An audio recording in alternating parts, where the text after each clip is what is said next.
ओम गणेशाय नमः। दोस्तों, आज सुनेंगे बुधवार की व्रत कथा। कथा को पूरी सुननी चाहिए, अधूरा कथा छोड़ना नहीं चाहिए, क्योंकि कथा का पूरा फल नहीं मिलता है। तो आइए सुनते हैं बुधवार की कथा। हिंदू धर्म में बुधवार का दिन भगवान श्री गणेश और भगवान बुध देव को समर्पित माना जाता है।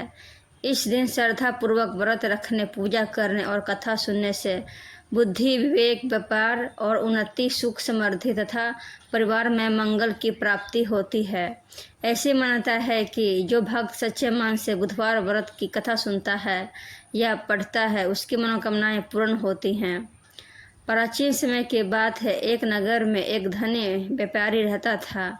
उसके पास धन, दौलत, मान सम्मान और किसी वस्तु की कमी नहीं थी। उसकी एक अत्यंत सुंदर, सुशील और संस्कारी पुत्री थी।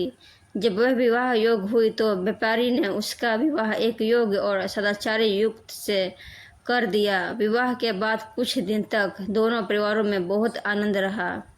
कुछ समय बाद युक्त अपनी पत्नी को विदा कराकर अपने घर ले जाना चाहता था। संयोग से जिस दिन वह पत्नी को विदा करने आया, वह दिन बुधवार था। परिवार में बड़े बुजुर्गों ने उसे समझाया कि बुधवार के दिन नई यात्रा या विदाई करना शुभ नहीं माना जाता है। यदि संभव हो तो एक दिन रुककर गुरुवार को प्रस्थान करना चाहिए। किंतु युक्त ने उनकी बात पर ध्यान नहीं दिया। उसने कहा, मैं इन बातों पर विश्वास नहीं करता। मेरे लिए हर दिन समान है। मैं आज ही अपनी पत्नी को लेकर जाऊंगा। बहुत समझाने के बाद भी वह नहीं माना। अतः माता पिता ने भारी मन से बेटी को विदा कर दिया। पति पत्नी बैलगाड़ी से अपने घर की ओर चल पड़े। दोपहर के समय उन्हें प्यास लगी। रास्ते में एक कुआं दिखाई दिया।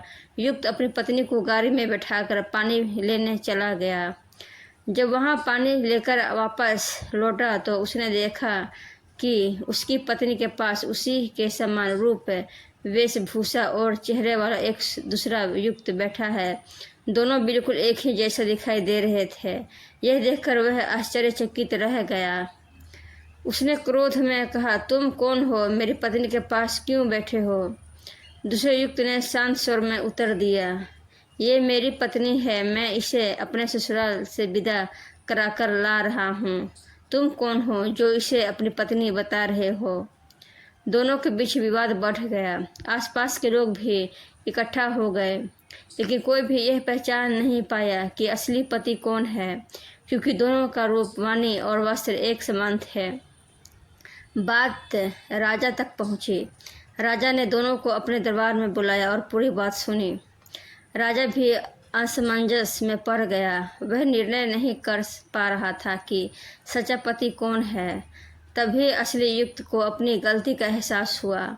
उसे याद आया कि घर के बड़ों ने बुधवार के दिन यात्रा न करने की सलाह दी थी, लेकिन उसने अहंकारवश उनकी बात नहीं मानी। उसने मन ही मन भगवान श्री गणेश और बुध देव से प्रार्थना की, हे विघ्नहर्ता, मुझसे भूल हो गई। मैंने बड़ों की बात का अनादर किया। यदि आप मुझे इस संकट से बचा लें तो मैं जीवन भर बुधवार का व्रत करूंगा और आपकी श्रद्धापूर्वक पूजा करूंगा। उसकी सच्ची प्रार्थना सुनकर भगवान श्री गणेश प्रसन्न हुए। उसी क्षण दूसरा युक्त अदृश्य हो गया। तब सभी समझ गए कि वह भगवान की माया थी, जिसने युक्त को उसकी भूल का एहसास कराने के लिए यह लीला रची थी। राजा ने वास्तविक पति पत्नी को सम्मानपूर्वक विदा किया। युक्त ने घर पहुंचकर अपनी भूल के लिए परिवार के बड़ों से क्षमा मांगी। इसके बाद उसने नियमित रूप से प्रत्येक बुधवार भगवान श्री गणेश और बुध देव का व्रत करना प्रारंभ किया। धीरे धीरे उसके जीवन की सभी बाधाएं दूर हो गई। व्यापार में वृद्धि हुई, परिवार में सुख शांति आई और उसने यश तथा समृद्धि प्राप्त हुई। इस कथा से शिक्षा मिलती है कि हमें अपने माता पिता और बड़ों की सलाह का सम्मान करना चाहिए। अहंकार और झूठ मनुष्य को संकट में डाल सकते हैं। भगवान की भक्ति, विनम्रता और श्रद्धा से सभी विघ्न दूर होते हैं। बुधवार का व्रत केवल बाहरी नियमों का पालन नहीं, बल्कि बुद्धि, समन्वय, सदाचार और श्रद्धा का प्रतीक है।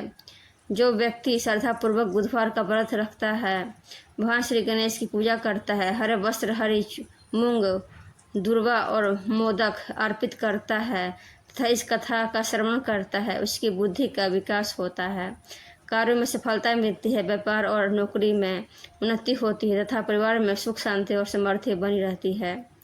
व्रत का फल ऐसे मानता है कि बुधवार व्रत के प्रभाव से भगवान श्री गणेश की कृपा प्राप्त होती है, जीवन के विघ्न दूर होते हैं, शिक्षा में सफलता मिलती है, व्यापार में लाभ होता है, दाम्पत्य जीवन सुखमय हो रहता है और मनुष्य को बुद्धि, विवेक तथा यश की प्राप्ति होती है। ओम गणेशाय नमः। दोस्तों, ये वीडियो आप लोगों को कैसा लगा और अच्छा लगा होगा तो लाइक कर देना और कमेंट में ओम नमः गणेशाय लिख देना। हम इसी तरह के वीडियो रोज़ आप लोगों के लिए लेके आते रहेंगे। आप वीडियो देखते हैं लेकिन चैनल को सब्सक्राइब नहीं करते हैं तो प्लीज़ इस चैनल को सब्सक्राइब कर दीजिएगा। ओम बुद्धाय नमः।